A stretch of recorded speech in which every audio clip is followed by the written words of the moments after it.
Now, once you've collected evidence, there's some different choices to view the evidence.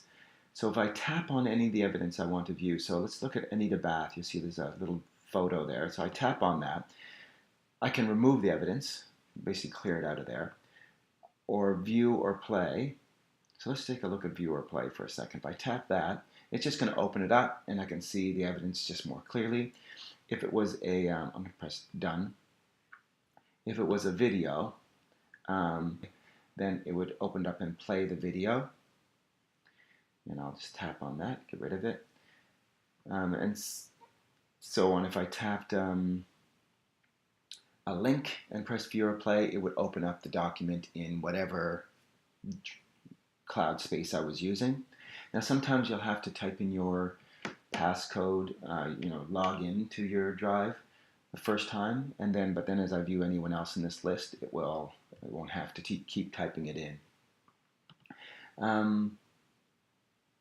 So let's take a look at this again. Now I can also view these as a slideshow. Sometimes when I've collected evidence, go around the class taking some pictures or videos or whatever, I want to share those with the rest of the class as part of a kind of, the close.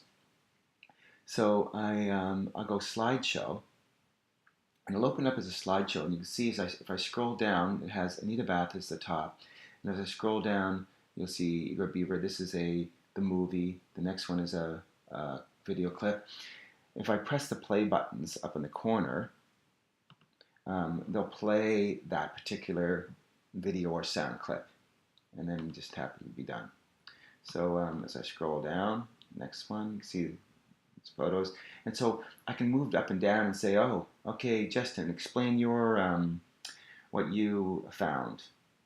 And I'm just going to keep scrolling up past this. And you can also, sometimes I like to mark in this mode, especially if I've taken pictures of, say, students' artwork or something like that, and I'm just kind of throw a mark on there. You see at the top says View Scores. I can tap that, and these are the scores I have right now. But these could be blank, and I can actually type in the scores as I'm looking at each of these things, and give a mark as I'm going along. Sometimes I find it easier than viewing each one separately. It's a little faster this way. That little expand arrow, double-headed arrows, is just a place to put the comments. So let's go back to short division. So I'm back here now, and if I tap on that one again, I can also save this for as an exemplar.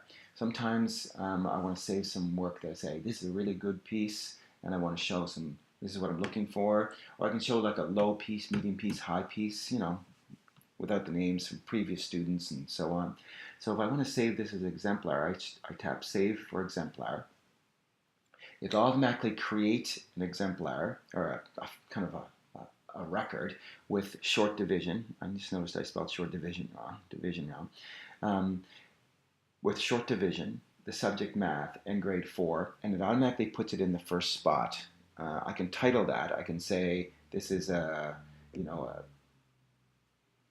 excellent example, or I can edit these values if you don't want like excellent, average, or needs work. Then you can edit those, and then I can type some extra information up here about what this is.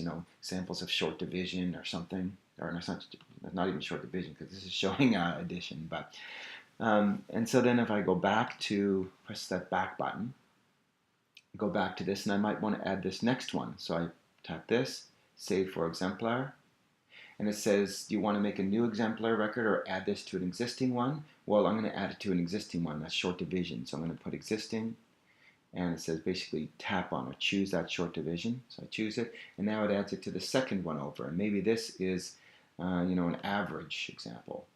Okay. So I can add a bunch of exemplars to show students before they start work on a project, or it could be writing. I want to explain maybe leads in writing. I can show a really good example. So this is just a way to show to save or compile some exemplars, because I don't normally store a lot of things. I don't save students' work necessarily from one year to the next. the big posters that they might do and stuff.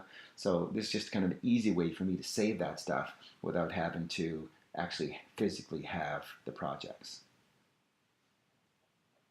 So let's go submit that and go back. And the last thing on here, I guess that's basically it. You can copy and paste this as well from this screen. So copy this and paste it on someone else's, as I explained before. Paste it in. So that's if multiple students are working on the same piece of evidence.